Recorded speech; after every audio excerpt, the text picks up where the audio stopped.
Welcome to Hope in the Mourning, turning tragedies and tears into testimonies of hope. Apart from God, there is no hope. But with this God, there is a hope that quiets the soul. A hope that He is there with us no matter what trials or tribulations or persecutions befall us in this life. This is not our home. Our home is with Him. We seek that kingdom. We seek that King. I do not think you ever get over losing somebody that you love deeply. It just becomes a part of who you are. Sometimes all you can do is fix your eyes on Jesus. Joining us today is Chuck Kirchner, father of 2 boys and the widower of his beautiful wife, Jessica. Morning. Thank you for joining us today. Glad to be here. Would you be able to tell us a little bit about your sweet wife? What to say? So we first met right after college. We had gone on a mission trip to Haiti together, and that's where we first got engaged, was down there on the mission trip down in Haiti. And we were married 16 years, have 2 boys, and she passed away in 2018 of breast cancer. It was her second time having it. Her first time having it was when she was 20, and she went through the surgeries and treatment and stuff and was in remission for several years, 11 years, I think it was. And then when it came back metastatic, and there's no cure for metastatic breast cancer. But we were blessed to have an additional 7 years where she was able to homeschool. And, we had a very, very blessed 7 years, for sure. So how did you guys meet? One of the guys I played rugby with knew her, and I was a older guy, being I think 25 at the time, and they were all 20. And he said, "You got to come meet this really old guy I play rugby with," because she was looking for a job in the science field, and I was at the time working as a chemist in a laboratory. And so she came out to see one of the games, and we just hit it off and dated shortly thereafter. And about a year later, she started working with us. What were some of the things that drew you to Jessica in the beginning? In the beginning, definitely, she was very sweet, very kind. We got along very well. And then I remember when I first thought about proposing to her, we were definitely on the mission field. And, I had grown up Roman Catholic and had started going back to Catholic Church. But as we were going on this mission trip, it was with a non-denominational church, Peace Church down in High Point. And that was the first time I started hearing the Bible explained and started making a lot of things make sense. And so we started attending that church. And when we were down in Haiti on the mission trip, there was definitely lots of reasons to complain down there. Just no electricity and very dirty and a lot of hard work. She didn't complain. She just put her nose to it. And, we were building a stone wall up on this hill. So you had to carry these rocks, up 15, 20 feet, mixed concrete. And then we were building a church while we were there too. So laying foundation and putting in the support pillars and stuff like that. And, she was a trooper through all that. She didn't complain at all. And, it was really a blessing to see her, in a trial like that, but just her attitude through that. I remember at our church, she was there every workday, just one of the hardest, most joyful workers I've ever known, and just a beautiful person inside and out. What are some things that you hope that your boys remember about her, and how have you navigated grief with them? I hope they remember her love for others and her hard work. They definitely have a lot of her characteristics as far as that goes. They are teenage boys, so they have a propensity to want to sleep in and stuff. But when stuff needs to get done, they just put their nose to it and get it done. I hope they take that away from her, and her kindness to others around her. They're very empathetic to others. I've noticed that, in them dealing with others. So you're going through this long illness, and clearly lots of people praying, probably all sorts of different kind of prayers in different situations. How did God come for you when it continued to be not heading in the right direction, and you kind of saw what was on that, but there were so many prayers involved. You were like, Yeah. where are you, God? Or how did that feel? I think at that point we were both mature enough in our faith to understand that God's going to be sovereign no matter what. And I was very thankful that our doctors were very honest with us very early on that there is no cure for this. We're going to try and make the best of it as long as we can. And initially we had no idea if the medicine would work, so didn't know if it was going to be a month before she passed away or if we were going to have a few years. So that was a very stressful time initially, but after the first few months we started realizing, okay, medicine is working, so we have a little bit of time here, and that little bit of time wound up being 7 years. There's definitely a blessing in counting your days, knowing that all of our days are numbered, but when that becomes a reality, you definitely take each day as such a blessing, and that's how it was for us. Regardless of what the prayers were, we knew that we were in God's hands, and if He wanted to heal her, even now, if He wanted to heal her and bring her back, that's within His sovereignty. But we know that He works all things together for the good of those who are called, by Him, and so we just rested in Him and in His sovereign will, and when it was time, not that it makes it any easier, the process, but there is a comfort in knowing where you're going. Oh, yeah. What were some of the special memories that you guys did after you got that second diagnosis and you knew that time might be limited? How did you choose to spend that time? Well, definitely homeschooling was a big thing. She was able to stop working and go on disability and able to homeschool up until about 6 months before she passed away.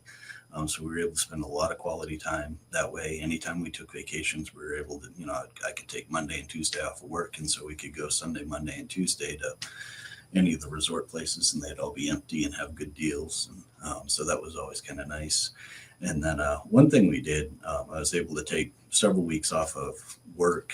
They have a shared leave program with my work, and I was able to get donated a bunch of leave time, and we bought a $5,000 RV, little Sanford and Son special, and we did a 5-week trip around the country. We took the dog with us and the kids, and went down, the East Coast, went to Disneyland and up around the Gulf Coast, and made our way all the way out to White Sands, New Mexico, and made our way back. It was a lot of fun. Oh, God. How old were your boys when Jessica passed away? So 2018, they would have been 11 and 8 or 9. Okay. And what did that look like for you as a dad, navigating your own grief while walking them through theirs?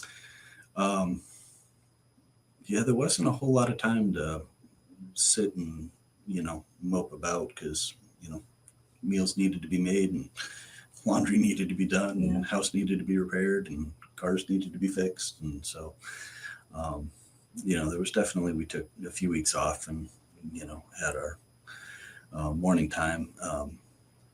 Some of it, just because it's coming, I guess in some way that was kind of a blessing too, because you're almost able to prepare.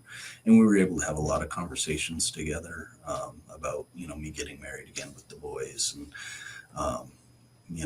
what's happening. We were able to talk to them early on, especially as they got older and they were able to understand more. When she first got diagnosed, I remember going to my older son, who was only 3 at the time, I think, and being like, Mommy's really sick. And he was like, is she going to heaven?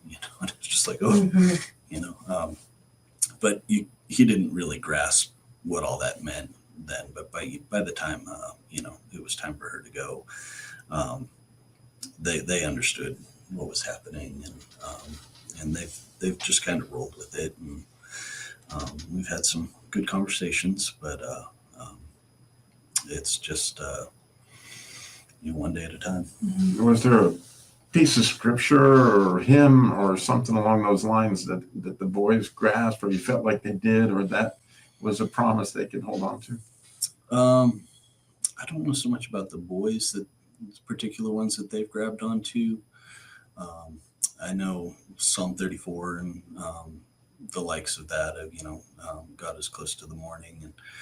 And I've always clung to Job 38 and 39, where, after God does all this to Job, and, he's lost his wife, his family, or not his wife, but his children, his family, his servants, all his wealth and everything. And then, I think if I was God and then I came to Job, I would, be like, sorry, this is all part of my plan, and kind of console him. But, Job is like, or the Lord is, like, who is this that darkens counsel without wisdom? And then goes on this, 2-chapter thing of, were you there when I laid the foundations of the earth, and really set in place who God is and who he is, and it's such kind of a comfort to know that in my darkened counsel that God is sovereign, that he knows, what's best, that he is a good God, that he is a loving God, that he is there and he is firmly in control, and he knows way more than I do. And I'm very thankful for that. Yeah. Did you find that the church was a steady comfort to you during that time? Yes, very much so. I've been very thankful to be part of Twin City Bible Church, and I've always felt well shepherded there. And the clinging to Scripture and all they do has been such a comfort over the years. Even before she passed away, the people that reached out, and just the hands-on bringing meals and helping out with whatever needed help with, and then the fellowship afterwards has always been a very big part of our lives. Well, when we come back, we're going to talk a little bit with Chuck about what he found most helpful, what ministered to him the most, and maybe a few things that you should not say to somebody in a situation similar to this. So come back to Hope in the Morning in just a moment. Do you want to be equipped to help grieving people? To learn what to say and what not to say from people who've walked through various trials? Throughout the month of April, with your donation of any amount, we'd like to send you a free copy of Hope in the Morning, a hope-filled guide through grief. Be encouraged by their stories and equipped to offer hope. Visit us today at hopeinthemorning.org.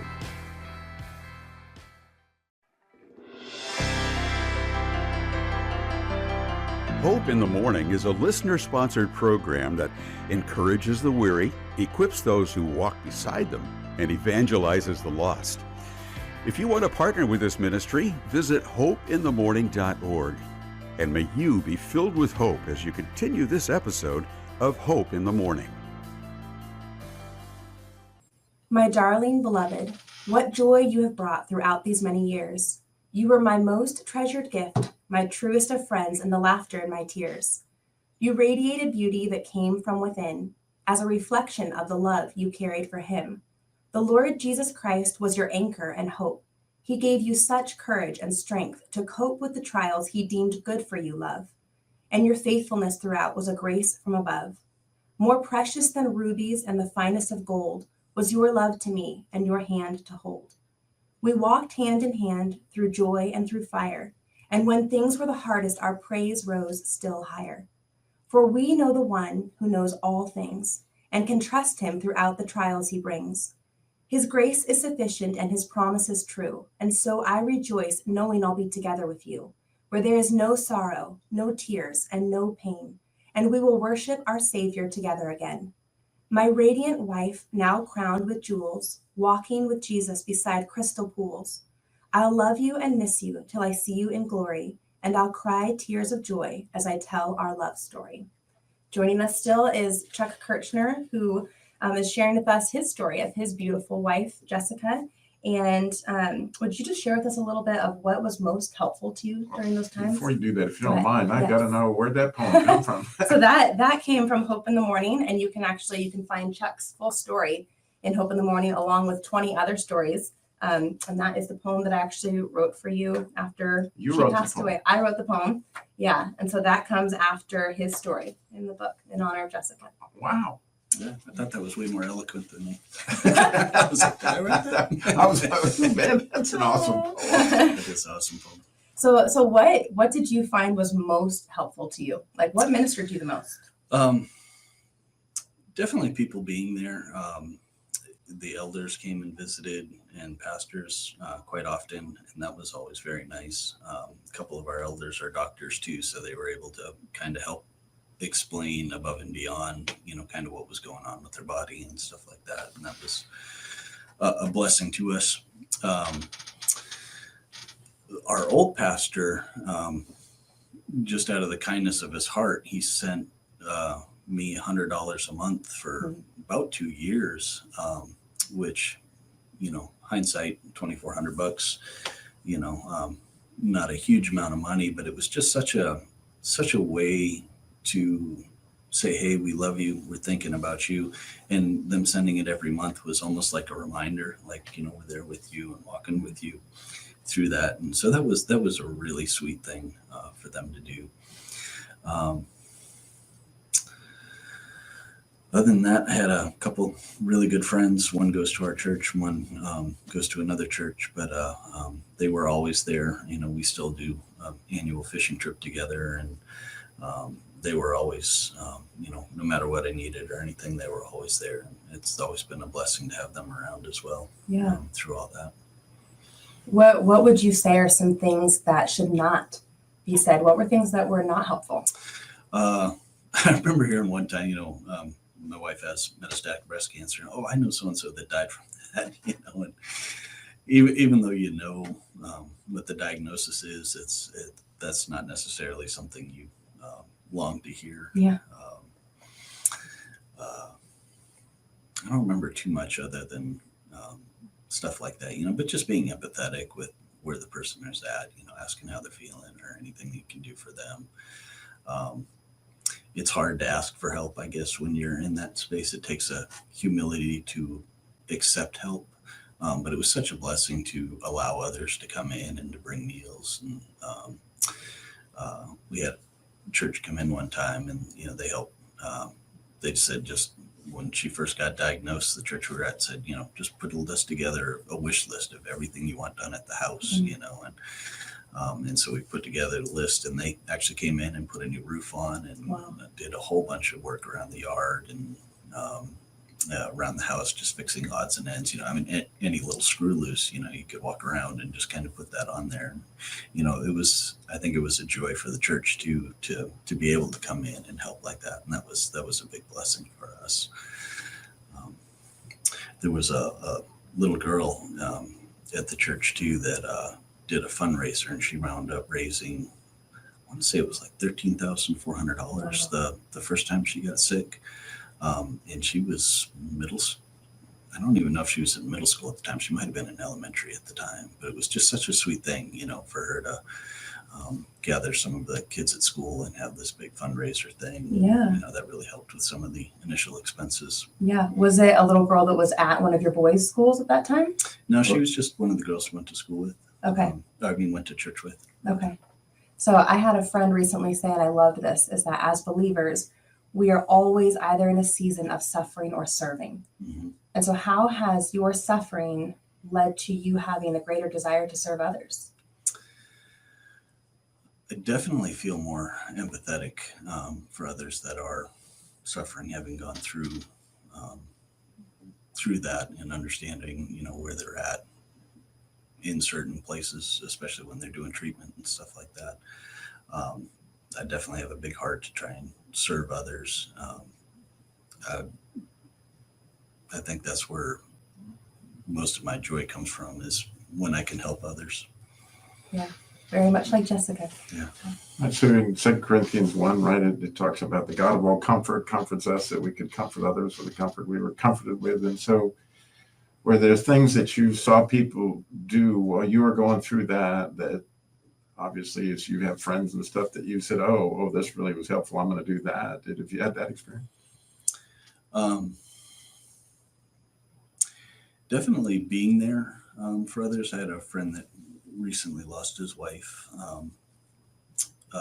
and being able to be there as much as I could, understanding where they're going, what they're going through, and trying to be there for them as best I can. It's definitely not an easy thing. I don't think, wherever you are in life, having to face that time. And I know even as Jess got close, there's always this last minute, did I pray enough? Did I read enough? Am I really on the right path? But, you always got to take a step back from that and, realize it's not our efforts that get us there. It's, Christ who did the work, and it's our faith and rest in him. That brings us to glory. And, so just trying to always point to him, no matter what we're going through, and always trying to give him glory, no matter what the suffering is. I think, the one thing in life that is always constant is Christ. And so always looking to him, no matter what the circumstance is. It's good to take our vision off the horizontal and put it on the vertical. Yeah. I had a good friend that lost his daughter, and he told me, I didn't know him at the time that it happened, but it was the impact it made on when you talked about how it was just nice to have people be there. And he said, Robbie, I can remember he actually said, I can't remember a single person that was at her funeral, but I can remember everybody that wasn't. Mm-hmm. And I wonder, were there people that you would have thought you could, did that have an impact on that situation? Were there people that didn't show up? You kind of thought, well, what happened? There were people that didn't make it. It being in May and traveling and stuff like that, I never, I know people got lives, and whether they could make it or not, I know their hearts were there. And some people just, my older son, he just does not like to go to funerals, especially since mom's funeral, and so I think in some ways that's hard for some people, and, I know it's harder for him. So I try and have empathy there too. That never, I never really dwelled on that. There was a large turnout for her funeral. Right. Very large turnout. It surprised me how many people showed up. It was really sweet to see how many people showed up. And the most important thing was that the gospel was presented, and and it was very clearly. I was very thankful for Carrie Hardy's presentation through that. Yeah. So. Yeah, it was a beautiful service. I had the honor of singing at your wife's service, and it was just such a joy. And a big part of that is because Jessica really did radiate joy, and she radiated a selflessness that I think is a rare and lovely quality. And even when she was in pain, and she was at the end, she was very selfless. It was like up until the moment when she physically could not serve, she was serving. She was there every workday. She was worshiping the Lord, and you would see her there on Sunday, and she, here she looked frail, but she loved the Lord, and you could totally tell in her worship. And just what a privilege it was for those of us that got to know her. And we so appreciate you sharing your story. And one of the things I want to close with real quick is the fact that I think a lot of men have this persona of feeling like being vulnerable and grieving is a weakness. What would you say in our last minute here? What would you say to that? One moment at a time, definitely the emotions, they, especially the first few years, would just hit at random times. It could be a couple years later, and all of a sudden somebody asked me a question, and, it just bring up all these emotions. Nothing to be ashamed of. They just are what they are. And I think the deeper you love, the more it's going to hurt, so yeah. I don't think there's any weakness in showing emotion. I can say as a veteran of war that it's okay to have emotions. Yeah. I love what you just said, that the deeper you love, the more it's going to hurt. Yeah. I think that's that's very poetic. And especially think about the cross, yeah, and how deep he loved. yeah, and that love never goes away, Yeah. and so there's Amen. an element of grief that's there because there's an element of love that will be Yes. there forever. And if you're interested in reading the rest of Chuck's story and knowing how you can minister to other people who lose their spouses, I invite you to check out Hope in the Mourning, and you can read his full story and his full testimony there. I hope this has been a blessing to you today and that you find hope in your mourning. Hope in the Mourning is a nonprofit ministry that seeks to encourage the hurting, equip those who walk beside them, and evangelize the lost with the hope of Jesus Christ. To partner with our ministry or to make a donation in your loved one's honor, please visit hopeinthemourning.org. Your donation helps keep these stories of hope on the air and helps tangibly meet the needs of the hurting.